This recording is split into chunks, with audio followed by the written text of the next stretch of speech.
Good morning. This is Sailor the Piperman coming to you. It's early in the morning. I couldn't sleep anymore, so I grabbed my 320 Savanelli that I'm breaking in and decided to smoke and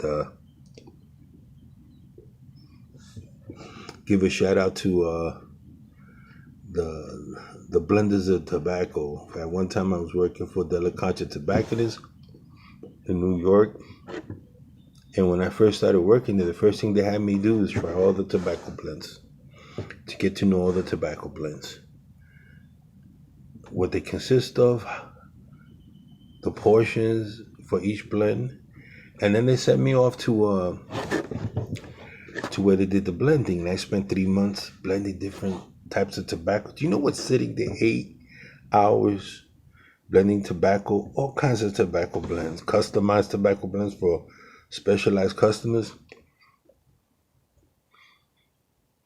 But worse is when you make a blend and it's not right. You would hear it. I heard it one time in my life, just one time. A Turkish shipping baron that came in, and he would buy pounds of tobacco and have it shipped out, and he said that tobacco's not good and this, and they Miguel, he's up there making tobacco. So the man came personally up to the blending, and he says, "Oh, what are you doing wrong? There's not enough perique in it." So I while he was standing there, I began to make a blend. And I decided that wasn't supposed, you're not supposed to do that. Have customers up there. So, and I really didn't know who he was at the time. So I said, sit here. This is what I do when I make a blend.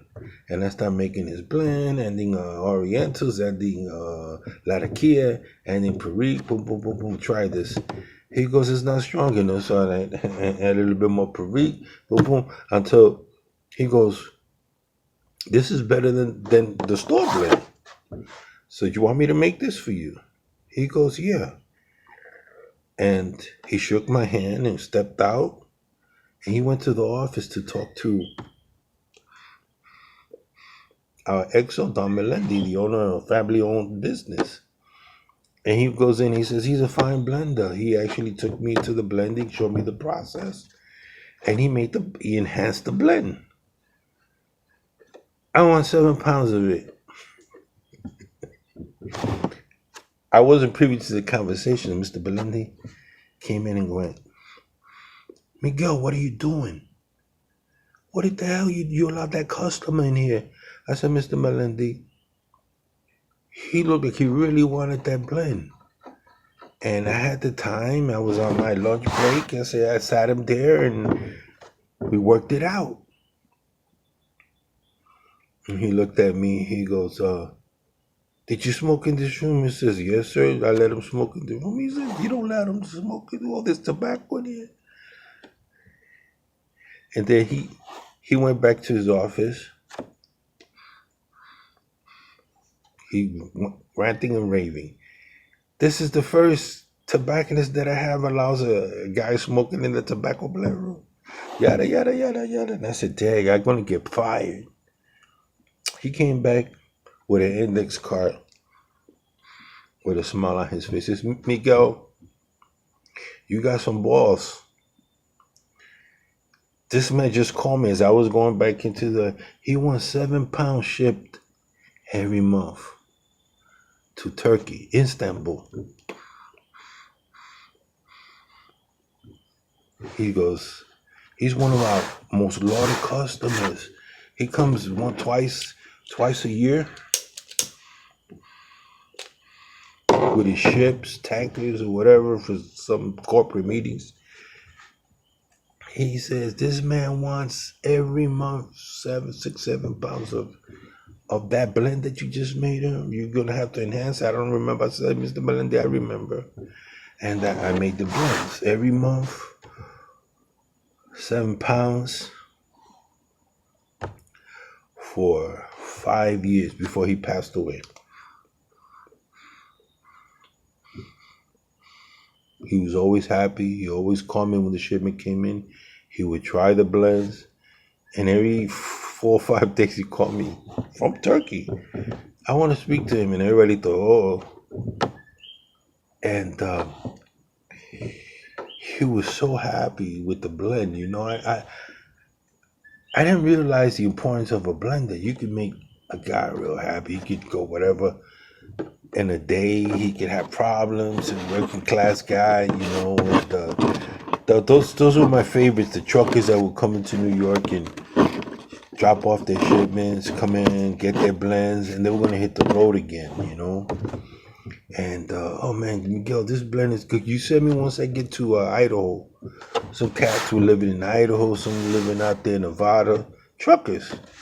And they would call me from wherever they were, truck stations, truck stop, refueling, and ask me if I could send it to their homes, FedEx. And so I took that as a great compliment. I was not the best in the world. I've been around some of the best tobacco blenders in the world. I've met them, spoke to them, and they knew so much more of the science behind it. I just knew how to blend the tobacco, what tasted good, what not tasted good. These guys knew the science behind tobacco and the growing process and all that stuff. But I was able to make good blends, and it made me happy as a blender that I was able to make somebody else happy. So what I want to say is, once in a while, give a shout out to these tobacco blenders, especially if you know them, because they put their heart and soul in trying to please you. So I just wanted to talk about them. Tobacco blenders are very important. You can have tobacco, and if it's not the right blend, man, you're not gonna smoke it. And you guys that like certain blends and you can't get it no more. Now you appreciate that smoke, and I see a lot of guys on social media talking about a certain blend that's no longer around that they wish it was around.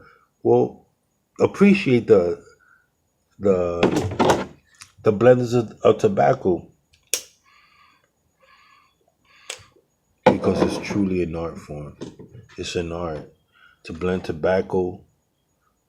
It's just like a cook. Cook goes in there, he makes whatever new um, meal, and you eat it and you love it, and then you want him to reproduce it, right? Next time you come in, you eat it.